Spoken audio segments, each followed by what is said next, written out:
la grande épopée de l'AS Monaco lors de la Ligue des Champions, lors de la saison 2003-2004. Ça fait 20 ans déjà et c'est une des meilleures épopées de l'histoire de la Ligue des Champions, du football français et du football en général.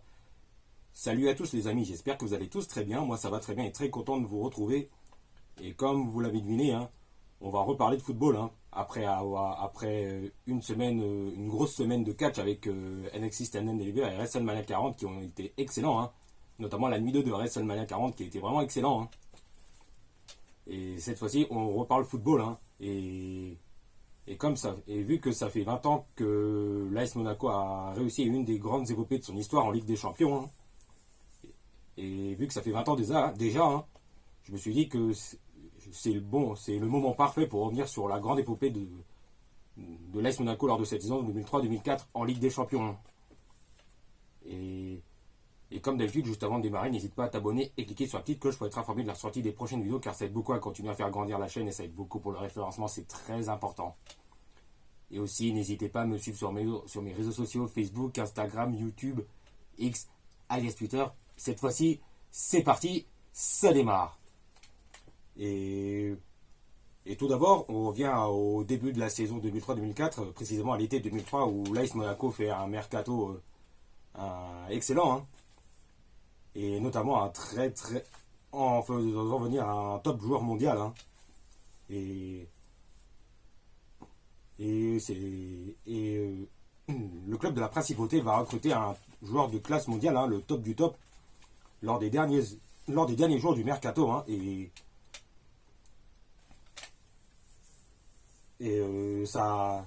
tout vient je sais pas si c'est le bon mot, mais et cela vient d'un match, un match de Ligue 1 entre le PSG et l'AS Monaco où Shabani Nonda se blesse gravement au tibia, et suite à un tacle trop appuyé de José Carlos Pierre Fanfan, alors que Pierre Fanfan et Nonda étaient coéquipiers à l'AS Monaco il y a quelques années de cela à ce moment-là. Excusez-moi, j'ai un petit chat dans la gorge, mais bon, ça arrive, c'est les aléas du direct. C'est une expression, c'est une expression. Et Shabani Nonda se blesse gravement et sera out pour le reste de la saison, plus ou moins. Ce qui fait que du coup, l'AS Monaco, excusez-moi pour le chat dans la gorge, ce sont les aléas du direct. Ça arrive, c'est une expression, je vous rassure. C'est une expression. Pour en revenir à Nonda est gravement blessé au tibia péroné et sera out pour le reste de la saison, quasiment. Ce qui fait que le club de la Principauté se retrouve sans numéro 9. Et c'est à ce moment-là que l'AS Monaco va recruter Fernando Morientes, triple vainqueur de la Ligue des Champions avec le Real Madrid en 98, 2000 et 2002.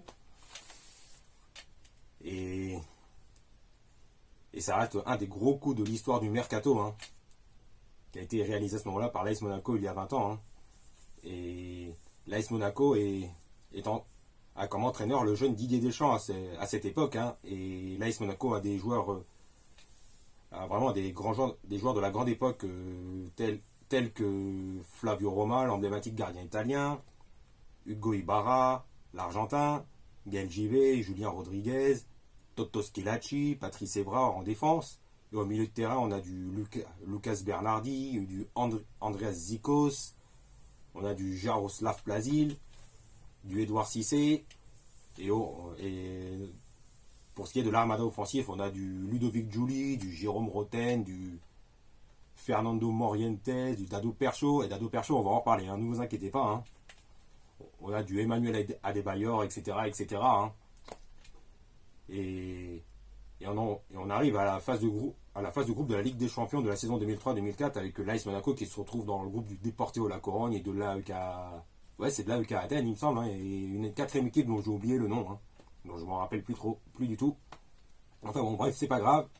Et l'AS Monaco dans cette phase de groupe, va sortir un énorme match qui rentrera dans l'histoire de la Ligue des Champions, en gagnant largement 8-3 face au Super Déport le Deportivo La Corogne de la grande époque avec avec des Juan Francisco Molina, des Manuel Pablo, Jorge Andrade, Fran, Valerón, Donato, Diego Tristan Pandiani. Et dans cette équipe du Deportivo La Corogne, il y avait aussi un certain Lionel Scaloni. Et lors de cette grosse victoire de l'AS Monaco face au Deportivo La Corogne, 8-3, ce qui reste un des plus grands, un des meilleurs moments de l'histoire de la Ligue des Champions, et ben Dado Percho va marquer un quadruplé. Puis après, les autres buts sont marqués par Édouard Cissé et Jérôme Roten, notamment, si j'ai bonne, il me semble. Enfin, il me semble que c'est ça. Mais je préfère. Il me semble que si Roten et Édouard Cissé marquent, mais il me semble. Dites-moi en commentaire si c'est ça, si c'est bien ça, car j'ai peur de dire une bêtise pas. Et après, on connaît la suite. L'AS Monaco termine premier de son groupe très facilement devant le Deportivo La Corogne. Et l'AS Monaco va affronter le Lokomotiv Moscou en huitième de finale. Et l'AS Monaco va passer l'obstacle des huitièmes de finale et arrive et se qualifie pour les quarts de finale. Et c'est un autre gros morceau. Et ce gros morceau s'appelle le Real Madrid, alias les Galactiques, qui ont fait un énorme mercato avec depuis quelques saisons déjà à ce moment-là, et qui à ce moment-là, dans cet effet, à ce moment-là, en 2004, le Real Madrid a des grands joueurs comme Iker Casillas pour le poste de gardien, et en défense, il y a du Salgado, du Hierro, du Roberto Carlos. Au milieu de terrain, il y a du Ivan Alguera, du Claude Makelele. Claude Makelele. Je crois que Claude Makelele n'est déjà plus là à ce moment-là. Il était déjà parti à Chelsea. On a du Figo. On a du Figo. En milieu de terrain, on a du Alguera. Puis du côté de l'armada offensif, on a du Luis Figo, on a du Zidane, on a du Beckham, du Raoul, du Ronaldo. Je parle de R9, le vrai Ronaldo. Et Monaco s'incline 4-2 au match aller. On se dit que ça me semble mal engagé pour un exploit. Mais attendez. Ah, c'est bon, ça y est, ça revient. Mais l'AS Monaco ne lâchera pas l'affaire, puisque l'AS Monaco va réaliser un des meilleurs exploits de l'histoire de la Ligue des Champions, un des meilleurs, en éliminant le grand Real Madrid, qui est à ce moment-là privé de David Beckham, qui est suspendu. Et même si Raoul ouvre pourtant le score pour les Galactiques, et ensuite le but de l'égalisation sera marqué par Ludovic Joly, d'une superbe reprise de volée du pied droit. Après, on a Morientes qui relance les Monégasques en offrant l'avantage.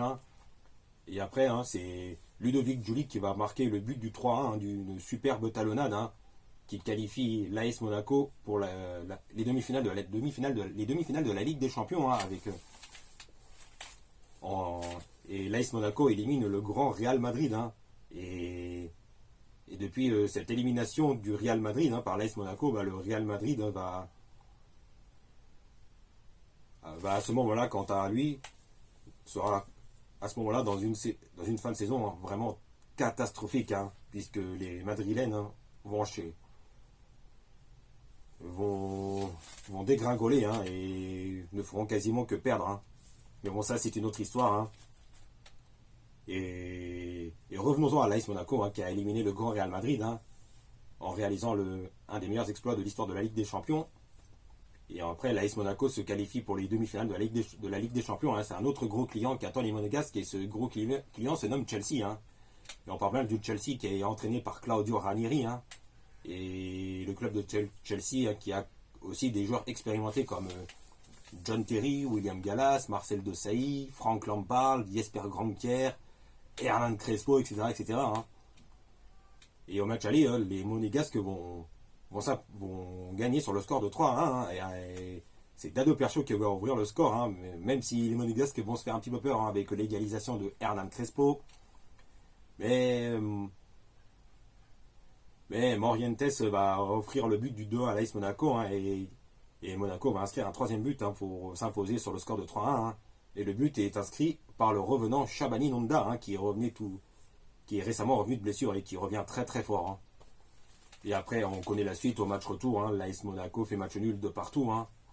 Même s'il y a eu cette frayeur en début au tout début avec les Blues de Chelsea qui ont mené 2-0, hein, mais Hugo Ibarra a réduit l'écart juste avant la mi-temps, et en seconde période, c'est Morientes qui marque le but de l'égalisation et qui qualifie l'AS Monaco pour la finale de la Ligue des Champions. Hein.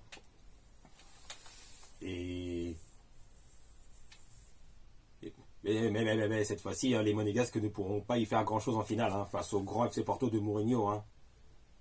Et le FC Porto va s'imposer 3-0 grâce au but de Carlos Alberto, Deco et Alinichev. Hein. Alors certes, l'AS Monaco a perdu en finale, mais l'AS Monaco qui est arrivé en finale de la Ligue des Champions en 2004, ça reste un des meilleurs exploits de l'histoire de la Ligue des Champions. Hein.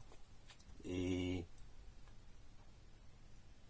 Morientes va terminer meilleur buteur de la Ligue des Champions lors de cette saison, lors de cette superbe saison 2003-2004. Hein. Et 14 ans plus tard, l'AS Monaco rééditera l'exploit en arrivant en demi-finale de la Ligue des Champions de la saison 2016-2017 avec des joueurs expérimentés, avec Camille Glick, avec Fabinho, João Moutinho, Radamel Falcao, hein, et avec les jeunes qui montent en puissance comme Thomas Lemar et notamment Kylian Mbappé. Hein. Et l'AS Monaco rééditera cet exploit en arrivant en demi-finale de la Ligue des Champions 14 ans plus tard grâce à cette mélange d'expérience et de jeunesse qui était au top du top. Et 16 ans plus tard, le Paris Saint-Germain sera là.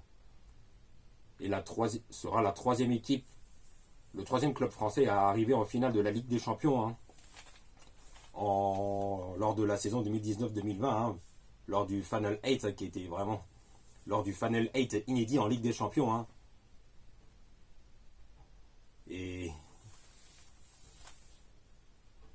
là aussi, ça reste un des plus grands exploits, un des meilleurs exploits de l'histoire de la Ligue des Champions avec ce PSG qui a atteint la finale de la Ligue des Champions en 2020, 16 ans après l'AS Monaco en 2004. Bon, voilà les amis, je crois que c'est tout pour aujourd'hui. N'hésitez pas à vous abonner, cliquer sur la petite cloche pour être informé de la sortie des prochaines vidéos. Et n'oubliez pas les amis, on se retrouve très vite pour parler de football et de catch.